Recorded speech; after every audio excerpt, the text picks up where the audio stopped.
tu ne t'attends pas à celle-ci. La soupe la plus crémeuse, délicieuse et facile que tu verras aujourd'hui. Salut, aujourd'hui je viens avec petit plat de ce qui réconforte le corps et l'esprit, une soupe super crémeuse à la courge et au gingembre. Je commence par couper en petits dés un demi-oignon. Pour cela, je coupe des lamelles, puis une fois que je les ai, je tourne l'oignon et je coupe ces lamelles pour obtenir ces petits dés. Je fais la même opération avec 2 gousses d'ail. Une fois pelées, je coupe des lamelles, je les tourne et je coupe ces lamelles pour obtenir des petits dés d'ail.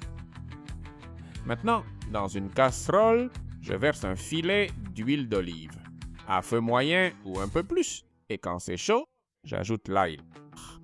J'attends un peu jusqu'à ce que ça commence à dorer légèrement sur les bords, et à ce moment-là, j'ajoute l'oignon que je viens de couper. On la met simplement dedans, et on va la faire cuire en la remuant de temps en temps, jusqu'à ce qu'elle devienne plus translucide et bien tendre.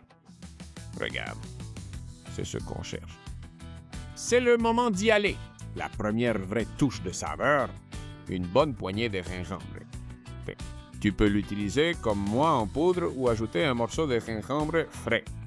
C'est comme tu préfères ou selon ce que tu as sous la main. Tu fais cuire 2 ou 3 minutes, puis tu ajoutes 600 g de potiron ou un paquet. Bien sûr, je l'ai d'abord coupé en petits dés épellés. Évidemment, je vais laisser chauffer pendant 4 ou 5 minutes. Et ça, à la fin, ça va donner la première touche à la soupe. N'oublie pas que ce sont parfois les détails qui font la différence. Ensuite, j'ajoute une pomme de terre coupée grossièrement, mais ça, c'est totalement optionnel, et je remue à nouveau. Maintenant, il ne te reste plus qu'à couvrir avec beaucoup d'eau. Moi, j'ai mis environ 600 ml ou 3 tasses pour ces quantités et tu ajustes le sel à ton goût. Tu sais si tu aimes très salé mais sans beaucoup. Si tu préfères plus doux, eh bien, tu mets moins de sel, tu couvres et tu laisses cuire jusqu'à ce que la courge et la pomme de terre soient tendres. Ça peut prendre jusqu'à 20 minutes. Regarde. Voilà la consistance idéale. La pomme de terre est tendre, tout comme la courge. Dans ce cas, comme je l'ai coupée plus petite, elle est encore plus tendre. Parfait. On retire du feu et on mixe bien. Avec un mixeur plongeant, ou tu peux aussi le mettre dans un blender ou un robot. L'idée, c'est de mixer à faible puissance, mais très soigneusement pour que tout soit bien réduit, comme une purée très liquide. Tu le remets sur le feu et tu vas cuire avec un petit filet de crème liquide pour améliorer encore plus la texture.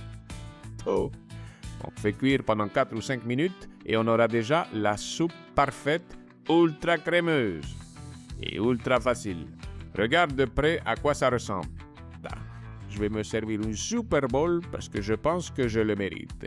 Et en plus, je vais te montrer la touche finale que j'ajoute parce que même si elle donne déjà envie comme ça, en ajoutant quelques gouttes d'huile et un peu de pain au fond, ça change tout. Différence. Regarde comme c'est beau. Quel plat on a préparé en rien de temps. Une super soupe de potiron ultra crémeuse que, comme tu vois, tu peux décorer en ajoutant un peu de couleur et c'est prêt, il n'en faut pas plus.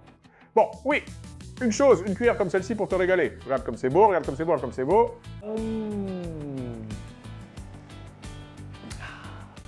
Comment je peux autant aimer une simple soupe et comment ça se fait qu'on la prépare aussi facilement? Parfois se faire plaisir, et faire plaisir, c'est plus facile qu'on ne le pense.